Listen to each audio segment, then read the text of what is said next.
Hi friends, എല്ലാവർക്കും technique Malayalam എന്ന YouTube ചാനലിലേക്ക് ഒരിക്കൽ കൂടി സ്വാഗതം. നമ്മുടെ ഇന്നത്തെ വീഡിയോ എന്ന് പറയുന്നത് 3-phase DB വയറിംഗ് ആണ്. അപ്പോൾ വീഡിയോന് കുറച്ച് ലെങ്ത് ഉണ്ടാവും, കാരണം നമ്മൾ ഫുൾ കാര്യങ്ങൾ ഈ വീഡിയോയിൽ പറയുന്നുണ്ടാവും. അപ്പോൾ നിങ്ങൾ ആരും സ്കിപ്പ് ചെയ്യാതെ തന്നെ കാണണം. സ്കിപ്പ് ചെയ്ത് കണ്ടു കഴിഞ്ഞാൽ നമുക്ക് വീഡിയോ ഒന്നും മനസ്സിലാവില്ല, കാരണം നമ്മൾ ആദ്യം മുതൽ അവസാനം വരെ വീഡിയോ കണ്ടാലാണ് എല്ലാം മനസ്സിലാവുള്ളൂ. അപ്പോൾ നമുക്ക് സമയം കളയാതെ നേരെ വീഡിയോയിലേക്ക്.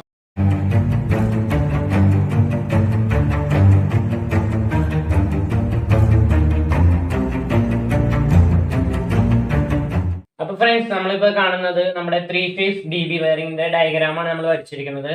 അപ്പൊ നമ്മൾ ആദ്യമേ പറയുന്നത് നമ്മുടെ വീട്ടിലേക്ക് വരുന്നത് രണ്ട് തരം വയറിംഗ് ആണ്, അതായത് single phase wiring, 3-phase wiring.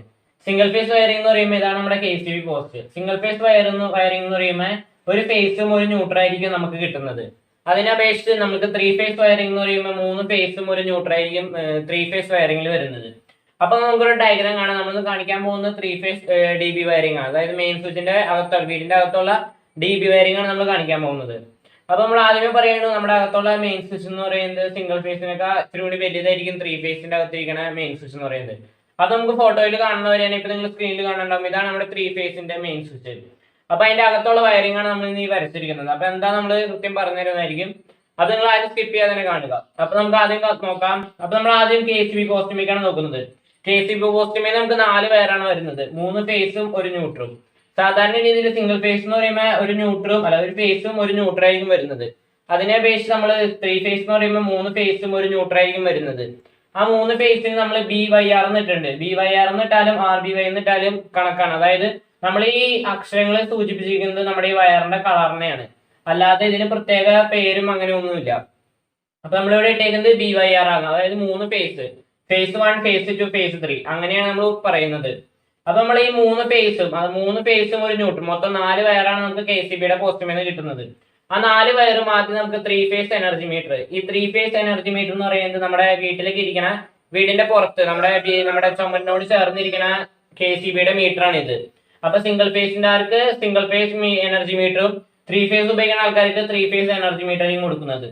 അപ്പൊ നമുക്ക് ആദ്യം കാണാം, നമ്മുടെ പോസ്റ്റുമേന്ന് 3 വയറും ഒരു ന്യൂട്രുമായ മൊത്തം 4 വയർ ആദ്യം വന്ന് നമ്മുടെ KCBയുടെ മീറ്ററിലേക്ക് വരും. ഇന്നിലേക്ക് കയറി അവിടുന്ന് ഔട്ട് എടുത്ത് നേരെ നമ്മുടെ 4 വയർ, അതായത് ന്യൂട്ര് 3 ഫേസും ഒരു ന്യൂട്രൽ. അപ്പൊ 4 വയർ മൊത്തം ഇങ്ങനെ വന്ന് നമ്മുടെ ഐസൊലേറ്ററിലേക്കാണ് ആദ്യം വരുന്നത്. സാധാരണ രീതിയിൽ ഇവിടെ ഒരു ചെറിയ മെയിൻ സ്വിച്ച് വെക്കും, കാരണം അത് വയറിംഗ് ചെയ്യുന്ന ആൾക്കാരുടെ ഇഷ്ടമനുസരിച്ചാണ് ചെയ്യുന്നത്. സാധാരണ രീതിയിൽ ഐസൊലേറ്ററിലേക്കാണ് ആദ്യം നമ്മുടെ KCB എനർജി മീറ്ററിൽ ആദ്യം വരുന്നത് നമ്മുടെ ഐസൊലേറ്ററിലേക്കാണ്. ഈ ഐസൊലേറ്റർ എന്ന് പറയുന്നത് 4 പോൾ ഐസൊലേറ്റർ ആണ്. സാധാരണ രീതിയിൽ സിംഗിൾ ഫേസ് ഉപയോഗിക്കുന്ന ആൾക്കാർക്ക് 2 പോൾ ഐസൊലേറ്ററും 3-phase ഉപയോഗിക്കുന്ന ആൾക്കാർക്ക് 4 പോൾ ഐസൊലേറ്റർ ആയിരിക്കും. അപ്പൊ നമ്മളിപ്പോ സ്ക്രീനിൽ കാണുന്നുണ്ടാവും, ഇതാണ് 4 പോൾ ഐസൊലേറ്റർ. അപ്പൊ അതിന്റെ ഇന്നിലേക്ക് 4 പേര് കയറും. 4 പേര് എന്ന് പറയുന്നത് 3 ഫേസും ഒരു ന്യൂട്രും. അത് നേരെ കയറിയിട്ട് അവിടുന്ന് ഔട്ട് എടുത്ത് നേരെ വരുന്നത് RCCBയിലേക്കാണ്. അപ്പൊ RCCBക്ക് എന്താ നമ്മൾ കഴിഞ്ഞ പ്രാവശ്യം ഒരു വീഡിയോയിൽ പറഞ്ഞിരുന്നു. അപ്പൊ വീഡിയോ കാണാത്തവർക്ക് ലിങ്ക് ഡിസ്ക്രിപ്ഷൻ ബോക്സിൽ കൊടുത്തിട്ടുണ്ട്. അപ്പൊ നമ്മൾ ഐസൊലേറ്ററിൽ നിന്ന് ഔട്ട് നേരെ വരുന്നത് നമ്മുടെ RCCBയിലേക്കാണ്. അപ്പൊ RCCBയിലേക്ക് 4 പേരാണ് മൊത്തം കയറുന്നത്. 4 പേരെന്ന് പറയുന്നത് ഒരു ന്യൂട്രും 3 ഫേസും. അപ്പൊ നമ്മുടെ RCCB എന്ന് പറയുന്നത് ന്യൂട്ര് 4 പേര്, അതായത് മൊത്തം 4 പേര് നമ്മുടെ ഇന്നിലേക്ക് കയറി അവിടുന്ന് ഔട്ടാണ് ഓരോ ഇതിലേക്കും പോകുന്നത്. അപ്പൊ നമുക്ക് എങ്ങനെയാ നോക്കാം. അപ്പൊ നമ്മൾ ആദ്യം പറഞ്ഞു നമ്മുടെ 4 പേര് നമ്മുടെ RCCBയുടെ ഇന്നിലേക്ക് കയറുന്നത്. ആ ഇന്നിലേക്ക് കയറിയ 4 പേരില് 3 പേര് ഫേസും ഒരു ന്യൂട്രൽ ആയിരിക്കും. ആ ന്യൂട്രൽ നമ്മൾ കോമൺ ആയിട്ട് നേരെ പോയി നമ്മുടെ ന്യൂട്രൽ ബാറിലേക്കാണ് പോകുന്നത്. ഇതാണ് നമ്മുടെ ന്യൂട്രൽ ബാറിൽ. ഇവിടെ നിന്നാണ് ഓരോ സ്ഥലത്തേക്ക് ന്യൂട്രൽ ലിങ്ക് എന്നും പറയും. ഇതിൽ നിന്നാണ് ഓരോ സ്ഥലത്തേക്ക് ഓരോ റൂമുകളിലേക്ക് എവിടേക്കാണ് നമുക്ക് ന്യൂട്രൽ വേണ്ടത് അവിടുന്ന് ഓരോ ഇതിലേക്കും പോകുന്നത്. അപ്പൊ മെയിൻ ആയിട്ട് നമ്മുടെ RCCB ആദ്യം ന്യൂട്രൽ കോമൺ ആയിട്ട് ഇവിടേക്കാണ് പോകുന്നത്. പിന്നെ ഇവിടെ നിന്നാണ് ഓരോ സ്ഥലത്തേക്കും പോകുന്നത്. പിന്നെ നമ്മുടെ RCCBയുടെ ഔട്ട് പോകുന്നത് 3 ഫേസ് ആണ്. ആ 3 ഫേസ് എന്ന് പറയുന്നത് നമ്മളിപ്പോ ഒരു ബ്ലൂ, യെല്ലോ, റെഡ് അങ്ങനെ 3 കളറാണ് എടുത്തിരിക്കുന്നത്. അതായത് ഫേസ് 1, ഫേസ് 2, ഫേസ് 3. ഇതിനെ BYR എന്നും പറയും. BYR എന്ന് പറയുന്നത് ബ്ലൂ, യെല്ലോ, റെഡ്. ആ അക്ഷരത്തിനാണ് നമ്മൾ അങ്ങനെ പറയുന്നത്. അതായത് നമ്മുടെ വയറിന്റെ കളർ അനുസരിച്ചാണ്, അത് പ്രത്യേക അക്ഷരങ്ങൾ പേരുകളൊന്നും അതിനില്ല. അപ്പൊ നേരെ അത് വരുന്നത് നമ്മുടെ റോട്ടറി സ്വിച്ചിലേക്കാണ്. അപ്പൊ ഈ റോട്ടറി സ്വിച്ച് എന്താണെന്ന് വെച്ചാൽ നമ്മളിപ്പോ 3 ഫേസ് എടുക്കുന്നുണ്ട്. 3 ഫേസിനെ കൺവേർട്ട് ചെയ്ത് സിംഗിൾ ഫേസ് ആക്കിയാണ് നമ്മുടെ MCBയിലേക്ക് പോകുന്നത്. നമുക്കിവിടെ കാണാൻ പറ്റും. അപ്പൊ നമ്മൾ ഈ സിംഗിൾ ഫേസ് ആക്കി കൺവേർട്ട് ചെയ്യുമ്പോൾ നമ്മളിപ്പോ ബിയില്, അതായത് ബി എന്ന് പറയുമ്പോൾ നമ്മളെല്ലാം ബിയിലേക്ക് ഇട്ടേക്കാം. അപ്പൊ ഒരു സ്ഥലത്ത് കറണ്ട് പോയി കഴിഞ്ഞാൽ, അതായത് ഒരു സ്ഥലത്ത് ലൈനിൽ കറണ്ട് ഇല്ല, ഇപ്പൊ ബിയിൽ കറണ്ട് ഇല്ല. അപ്പൊ നമ്മൾ ആ സ്വിച്ച് തിരിച്ച് നമ്മൾ നേരെ ഈ സ്വിച്ച് ഇവിടുന്ന് തിരിക്കുക. നമ്മൾ സാധാരണ ഫാൻ്റെ റെഗുലേറ്റർ തിരിക്കണ നമ്മൾ ഈ ഫോട്ടോയിൽ കണ്ടം. ഇതാണ് നമ്മുടെ റോട്ടറി സ്വിച്ച്. അപ്പൊ നമ്മൾ അത് തിരിച്ച് വൈയിലേക്ക് ഇടണം. അപ്പൊ വൈയിലേക്ക് ഇടുമ്പോൾ വൈയിൽ കറണ്ട് ഉണ്ടാവും. അപ്പൊ വൈയിൽ നിന്ന് എടുത്ത് നമുക്ക് പ്രവർത്തിക്കാൻ പറ്റും.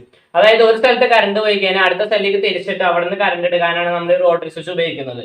അത് നമുക്കിവിടെ കാണാം. നമ്മുടെ RCCBയിൽ നിന്ന് 3 വയറാണ് പോകുന്നത്. ഒരു വയർ ന്യൂട്രലായിട്ട് പോകും. പിന്നെ ബാക്കി വരുന്ന 3 വയറ്, ഫസ്റ്റ് വയർ നമ്മൾ നീല എടുത്ത് കഴിയുമ്പോൾ അതായത് ബ്ലൂ എടുത്ത് കഴിയുമ്പോൾ നേരെ വരുന്നത് ആദ്യത്തെ റോട്ടറി സ്വിച്ചിന്റെ ഫസ്റ്റിലേക്കും അവിടെ നിന്ന് തന്നെ പാരലായിട്ട് വീണ്ടും അടുത്ത രണ്ടാമത്തെ റോട്ടറി സ്വിച്ചിന്റെ ഇതിലേക്കും അവിടെ നിന്ന് തന്നെ വീണ്ടും പാരലായിട്ട് മൂന്നാമത്തെ റോട്ടറി സ്വിച്ചിന്റെ ഇതിലേക്കാണ് പോകുന്നത് കണക്ട് ചെയ്യാൻ. അതായത് നീല വയർ ഇങ്ങനെ 3 പാരലായിട്ടാണ് 3 ഇതിലേക്കും പോകുന്നത്. പിന്നെ അടുത്തത് യെല്ലോ എന്ന് പറയുന്നത് അടുത്ത ഫേസ് ആണ്, ഫേസ് 2. അപ്പൊ അത് നേരെ ഇതുപോലെ തന്നെ പാരലായി ആദ്യം നമ്മുടെ ഫസ്റ്റ് റോട്ടറി സ്വിച്ചിലേക്ക് കയറും, അവിടുന്ന് വീണ്ടും രണ്ടാമത്തെ റോട്ടറി സ്വിച്ചിലേക്ക്, അവിടുന്ന് മൂന്നാമത്തെ ഇതിലേക്ക്, അങ്ങനെയാണ് പോകുന്നത്. പിന്നെ റെഡ് എന്ന് പറയുന്നത് മൂന്നാമത്തെ ഫേസ്. അത് നമ്മൾ അതുപോലെ തന്നെ മൂന്നാമത്തെ വയർ ഇതുപോലെ തന്നെ പോയിട്ട് ഫസ്റ്റ് റോട്ടറി സ്വിച്ചിന്റെ ഇന്നിലേക്ക്, പിന്നെ അടുത്ത രണ്ടാമത്തെ റോട്ടറി സ്വിച്ചിന്റെ ഇന്നിലേക്ക്, പിന്നെ മൂന്നാമത്തെ റോട്ടറി സ്വിച്ചിന്റെ ഇന്നിലേക്ക്, അങ്ങനെ പാരലായിട്ടാണ് നമ്മുടെ ഈ 3 കണക്ഷനും വരുന്നത്. അപ്പൊ നമ്മൾ ഈ റോട്ടറി സ്വിച്ച് പറഞ്ഞ പോലെ തന്നെ 3 ഫേസിനെ കൺവേർട്ട് ചെയ്ത് സിംഗിൾ ഫേസിലേക്കാണ് നമ്മുടെ MCBയിലേക്ക് പോകുന്നത്. അപ്പൊ വൃത്തിയായി ശ്രദ്ധിക്കണം, നമ്മൾ ഈ വയറിംഗ് ചെയ്യുമ്പോൾ നമ്മുടെ വീട്ടിൽ ഉപയോഗിക്കുന്നത് 3 ഫേസ് എന്ന് പറഞ്ഞാലും നമുക്ക് സാധാരണ രീതിയിൽ ഉപയോഗിക്കുന്ന സിംഗിൾ ഫേസിന്റെ കറണ്ടാണ് നമുക്കിവിടെ കിട്ടുന്നത്. അതായത് സിംഗിൾ ഫേസിന്റെ എനർജിയാണ് നമുക്കിവിടെ കിട്ടുന്നത്. അതായത് 3 ഫേസ് നമ്മൾ ഈ വീടുകളിലൊക്കെ ഉപയോഗിക്കുന്നത്. സാധാരണ 3 ഫേസ് എന്ന് പറയുമ്പോൾ ഇവിടേക്ക് 3 ഇന്ന് കയറി ഔട്ട് 3 വേണം. അതായത് വലിയ കമ്പനികളിലൊക്കെ ആണെങ്കിൽ മോട്ടർ 3 ഫേസിന് മോട്ടറൊക്കെ ഉണ്ടാവും. അപ്പൊ നമുക്ക് 3 ഫേസ് തന്നെ വേണം, സിംഗിൾ ഫേസ് കിട്ടിയിട്ട് കാര്യമില്ല. അപ്പൊ അങ്ങനെ ചെയ്യുമ്പോൾ ഇങ്ങനത്തെ റോട്ടറി സ്വിച്ച് ഉപയോഗിക്കാൻ പറ്റില്ല. നമ്മൾ 3 ഫേസ് ഇതിൽ നിന്ന് തന്നെ നേരിട്ട് MCBയിലേക്ക്, അതിനനുസരിച്ചുള്ള MCB ഒക്കെ ഉണ്ടാവും, അതിലേക്കാണ് പോകുന്നത്. അപ്പൊ ഇപ്പൊ നമ്മുടെ വീടുകളിലൊക്കെ വെക്കുന്നത് 3 ഫേസ് എന്ന് ഉദ്ദേശിക്കുന്നത് ഒരു സ്ഥലത്ത് കറണ്ട് ഇല്ലെങ്കിൽ അടുത്ത സ്ഥലത്ത് നിന്ന് കറണ്ട് എടുത്ത് പ്രവർത്തിക്കാനാണ് ഈ റോട്ടറി സ്വിച്ച് ഉപയോഗിച്ചുള്ള 3 ഫേസ് ചെയ്യുന്നത്. അപ്പൊ നമുക്ക് കാണാം, നമ്മളിപ്പോ ഈ 3 ഫേസില് നമ്മുടെ ആദ്യം റെഡിലേക്ക് കയറി കഴിയുമ്പോൾ റെഡ് നമ്മൾ നേരെ നമ്മുടെ MCBയിലേക്കാണ് പോകുന്നത്. ഈ MCBയുടെ 7 MCB വെച്ചിട്ടുണ്ട്. ആ 7 MCBയുടെ ഔട്ട്, അതായത് 7 MCBയുടെ ഔട്ട് നമ്മൾ എവിടേക്കൊക്കെയാണ് വെക്കേണ്ടത്, അതായത് ഏതൊക്കെ റൂമുകളിലേക്കാണ് നമ്മൾ MCB കൊടുക്കേണ്ടത് അവിടേക്കാണ് പോകുന്നത്.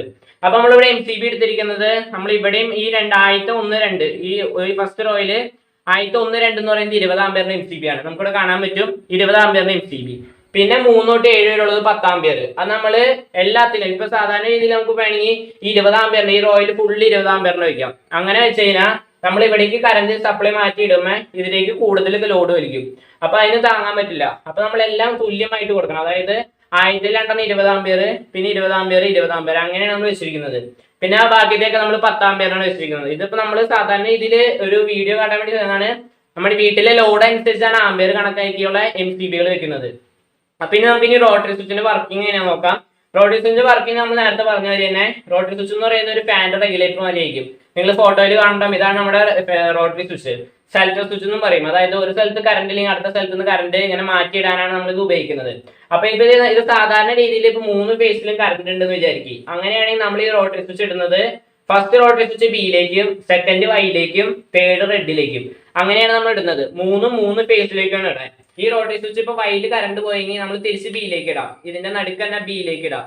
വേണമെങ്കിൽ നമുക്ക് റെഡിലേക്ക് ഇടാം. അങ്ങനെ മനസ്സിലായി വിചാരിക്കണം. കാരണം അടുത്തെന്ന് പറയുന്നത് നമ്മളിപ്പോ ഇവിടെ കറണ്ട് ഇല്ല, ഇവിടെ നമ്മൾ റെഡിൽ ഇട്ടേക്കണേ, റെഡിൽ കറണ്ട് ഇല്ലെങ്കിൽ ആ റോട്ടറി സ്വിച്ച് തിരിച്ച് വൈയിലേക്ക് ഇടാണെങ്കിൽ വൈയിൽ കറണ്ട് ഉണ്ടെങ്കിൽ നമുക്ക് വൈന്നുള്ള സപ്ലൈ എടുത്ത് ഇതൊക്കെ പ്രവർത്തിക്കാൻ പറ്റും. അപ്പൊ സാധാരണ രീതിയിൽ 2 സ്ഥലത്ത് ഇപ്പൊ യെല്ലോയിലും റെഡിലും യെല്ലോയിലും കറണ്ട് ഇല്ലാന്ന് വിചാരിക്കുകയാണെങ്കിൽ നമ്മൾ ഈ 3 സ്വിച്ചും ബിയിലേക്ക് തിരിച്ചിടണം. ബി എന്ന് പറയുന്നത് ബ്ലൂയിലേക്ക് തിരിച്ചിട്ട് നമുക്ക് എല്ലാത്തിനും സപ്ലൈ കിട്ടും. അപ്പൊ റോട്ടറി സ്വിച്ച് എന്ന് ഉദ്ദേശിക്കുന്നത് നമ്മുടെ ഒരു സ്ഥലത്ത് കറണ്ട് ഇല്ലെങ്കിൽ അത് മാറ്റിയിട്ട് അടുത്ത സ്ഥലത്ത് നിന്ന് കറണ്ട് എടുത്ത് പ്രവർത്തിക്കാനാണ് നമ്മുടെ റോട്ടറി സ്വിച്ച് ഉപയോഗിക്കുന്നത്. അത് നമുക്ക് മനസ്സിലായെന്ന് വിചാരിക്കണം നമ്മുടെ ഡയഗ്രാം. പിന്നെ നമ്മൾ ഈ ഡയഗ്രാം ചെയ്ത ലിങ്ക് ഡിസ്ക്രിപ്ഷൻ ബോക്സിൽ ഇട്ടിട്ടുണ്ട്. നമുക്ക് ആ ഡയഗ്രാം നോക്കി പഠിക്കാമെന്നുള്ളൂ. അതിന്റെ അടിയിൽ ഡിസ്ക്രിപ്ഷൻ ബോക്സിന്റെ അടിയിൽ പോയി കഴിഞ്ഞാൽ നമുക്ക് ആ ലിങ്ക് കിട്ടും. അപ്പൊ നമ്മൾ ഇവിടെ എർത്തും കൊടുത്തിട്ടുണ്ട്. എർത്ത് നമ്മൾ ഇങ്ങനെയല്ല കൊടുക്കുന്നത്. എർത്ത് നമ്മുടെ മീറ്ററിന്റെ ഒക്കെ താഴെ ഭൂമിയിലേക്ക് കോപ്പർ വയറൊക്കെ വലിച്ചിട്ടാണ് എർത്ത് കൊടുക്കുന്നത്. എർത്ത് ലിങ്ക് ഇതുപോലെ തന്നെ നമ്മൾ ഇതുപോലെ കൊടുത്തിട്ട് ഓരോ സ്ഥലത്തേക്ക് എവിടേക്കാണ് നമുക്ക് എർത്ത് കൊടുക്കേണ്ടത് അവിടേക്കാണ് പോകുന്നത്. അപ്പൊ ഇത്രേ ഉള്ളൂ നമ്മുടെ 3 ഫേസ് DB വയറിംഗ്. അപ്പോൾ ഫ്രണ്ട്സ്, നിങ്ങൾക്ക് ഇന്നത്തെ എൻ്റെ വീഡിയോ ഇഷ്ടപ്പെട്ടു ഞാൻ വിചാരിക്കുന്നു. വീഡിയോ ഇഷ്ടപ്പെട്ടാൽ ലൈക്ക് ചെയ്യണം. നമ്മുടെ ചാനൽ അപ്ലോഡ് ചെയ്യുന്നത് ടെക്നിക്കൽ പരമായ വീഡിയോസും സോളാറിൻ്റെ വീഡിയോസ്, ഹൗസ് വയറിങ്, അങ്ങനത്തെ ഇലക്ട്രിക് വയറിംഗ് വീഡിയോസാണ് നമ്മൾ ഈ ചാനൽ അപ്ലോഡ് ചെയ്യുന്നത്. അപ്പോൾ നിങ്ങൾക്ക് ഈ ചാനൽ ഭയങ്കര ഇഷ്ടപ്പെട്ടാണ് എൻ്റെ ചാനൽ സബ്സ്ക്രൈബ് ചെയ്യണം. തൊട്ടപ്പുറത്താണ് ബെല്ലൈക്കൺ എനേബിൾ ചെയ്യുകയാണെങ്കിൽ ഞാൻ ഇടുന്ന വീഡിയോ അപ്പോൾ തന്നെ നിങ്ങൾക്ക് നോട്ടിഫിക്കേഷൻ കിട്ടും. അപ്പോൾ ഒരു പുതിയ വീഡിയോ കാണുമ്പോൾ എല്ലാവർക്കും ബൈ.